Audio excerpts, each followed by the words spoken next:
Hello viewers, it's glad to know you're watching your program. It is Economic Insight and I remain your host, Paul Kingsley. Now, in continuation with the ongoing report we are doing on housing deficits in Nigeria, today you agree with me that today we are having over 17 million housing deficits. Quite unfortunate. Now, we have a company that are contributing in no small way to the development of the housing sector. I'm talking about Sheltercraft Limited. And with us is the Managing Director, CEO is Abdullah Mohammed. We shall be discussing on their contribution in the industry and also the challenges affecting players in the industry. It promised to be an interesting conversation. Sit back, relax. I'll be back after this time out.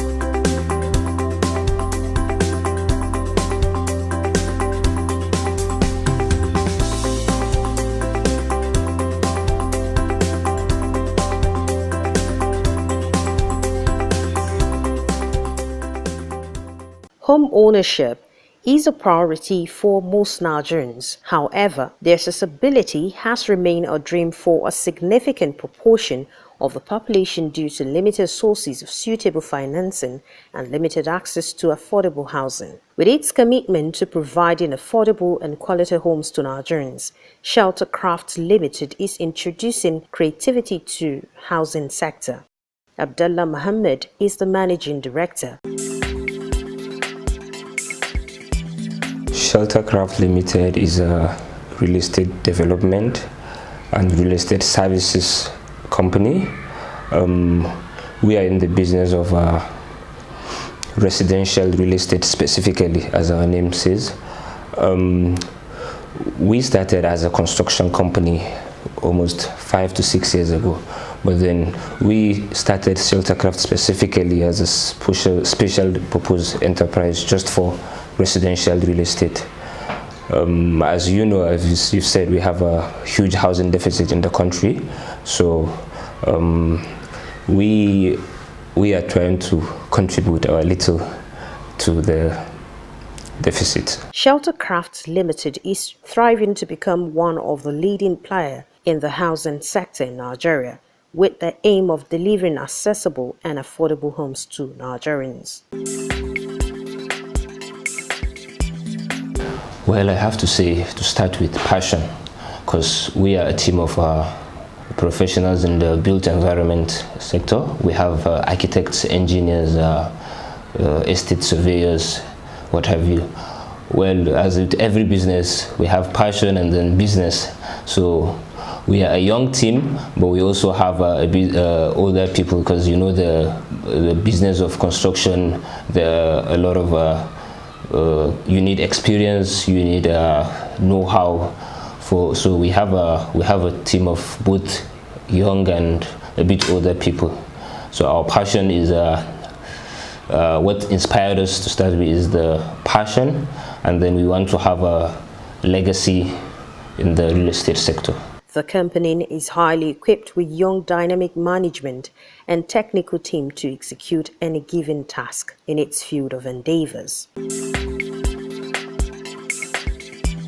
We as humans, we buy things, we buy clothes, we buy cars and what have you, but houses are like the only things we buy like once in a lifetime, or maybe people that are able to buy it once or twice. So we are sort of providing what we call a bespoke product, where we bring in the input of the buyers into our construction.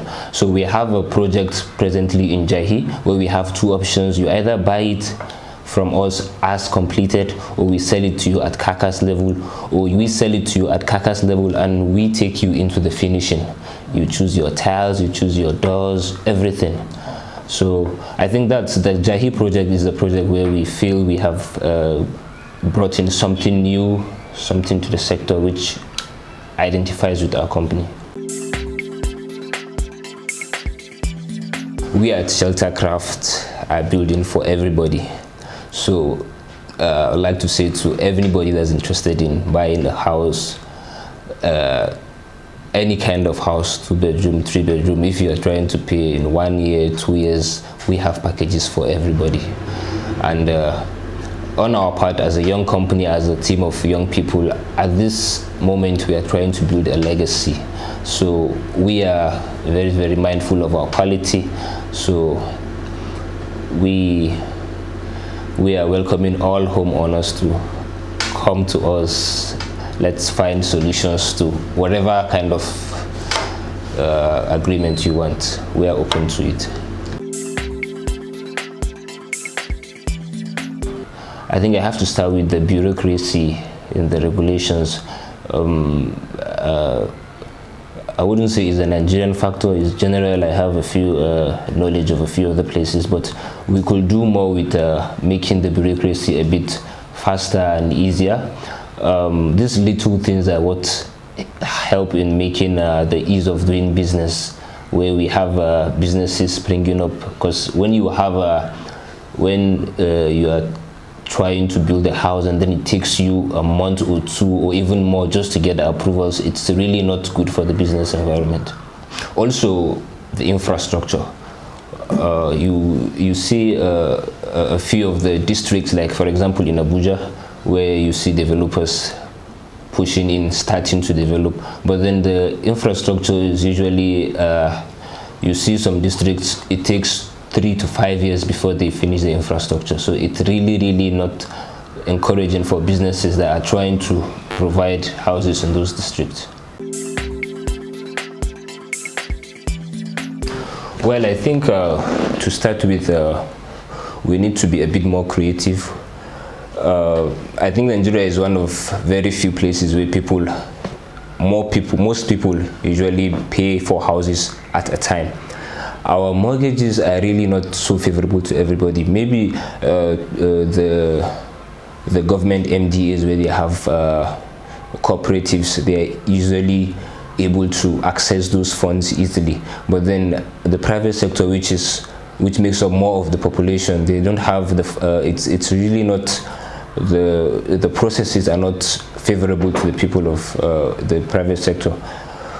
So I think we have to do more on the mortgage side. We have to do more on the developers, like I said, how we broke down our payments, where we have the carcass option and the finish option. Developers have to be creative and break down payments as much as possible, because we should be able to, on a private level, we should be able to purchase houses for up to 3 to 5 years without the mortgage facilities that have outrageous interest rates.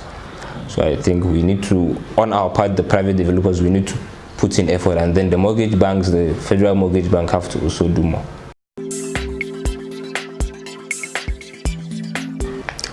Well, as a business person, I think the answer is easy.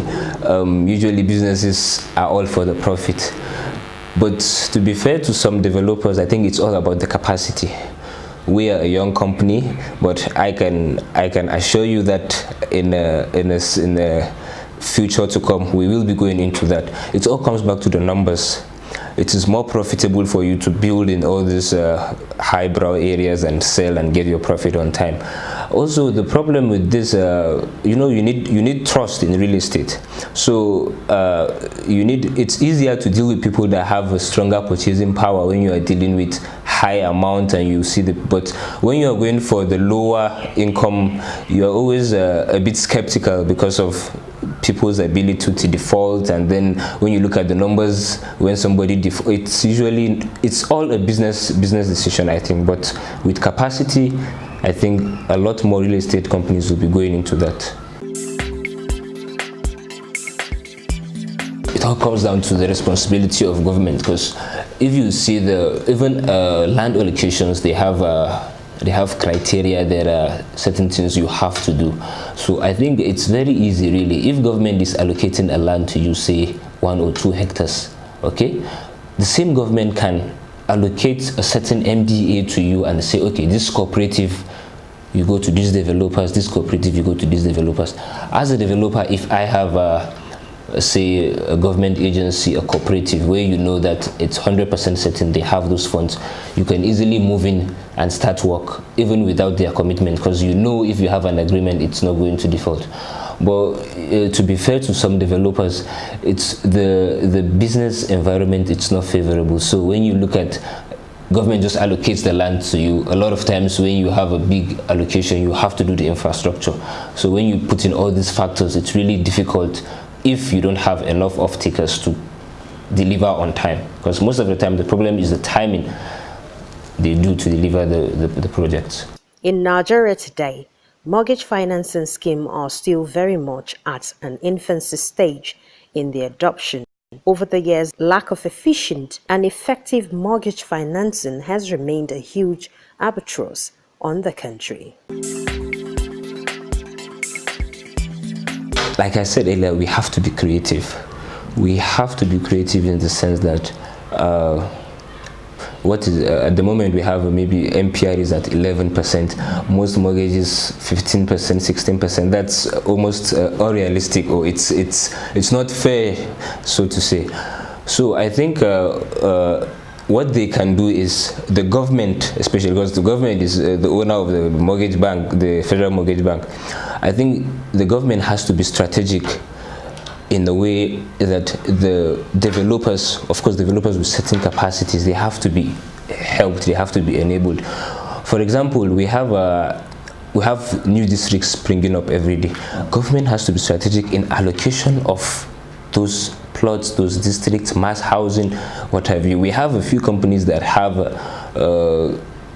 3, 4, 5 allocations of several hectares of land, but maybe if we are able to break down these allocations to the little developers, so everybody is able to put in what he has.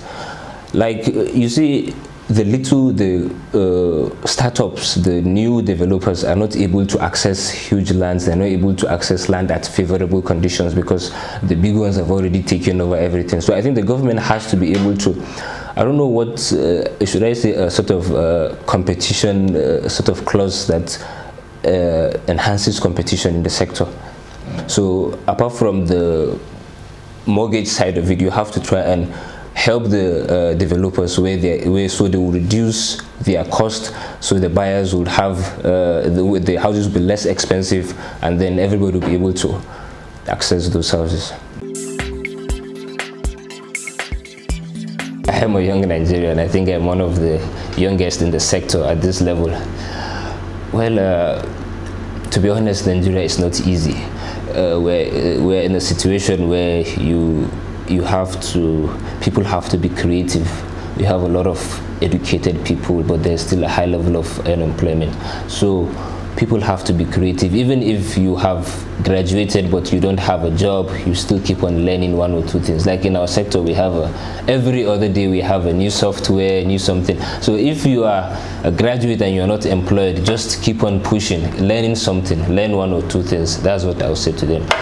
And it's always going to get better. There's a lot of opportunity in Nigeria. We're still there are companies that are in this sector for 20, 30 years, but we have companies still springing up, because the future of housing, the cohabitation is the future of housing, whether we like it or not. In urban areas, cohabitation is the future. So there's a huge market, and young people there's a lot of opportunity for young people.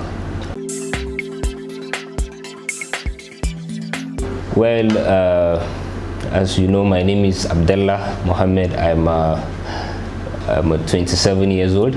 I'm a graduate of architecture, and I like to say this also for those, especially in the real estate sector, people that will be familiar with maybe Abuja in the last 20-25 years. I come from a family of professionals in this sector. I grew up visiting sites. Over 25 years ago, my father was the spearhead of the Gwarimpa project, the present Gwarimpa project. So I've seen how projects start, how skeptical people are. So I've seen how things grow from nothing. I can remember how young we were, how far the Gwarimpa place was looking. So on a personal level, I think I would say I am passionate person. I'm a businessman. I'm also a farmer sometimes, and yeah, I think that's pretty much. Well, we must say a very big thank you, sir, for your time on the program. We really appreciate your contributions. Your points are very valid. Thank you so much, and God bless you, sir. Thank you for having me. Thank you, sir. Thank you.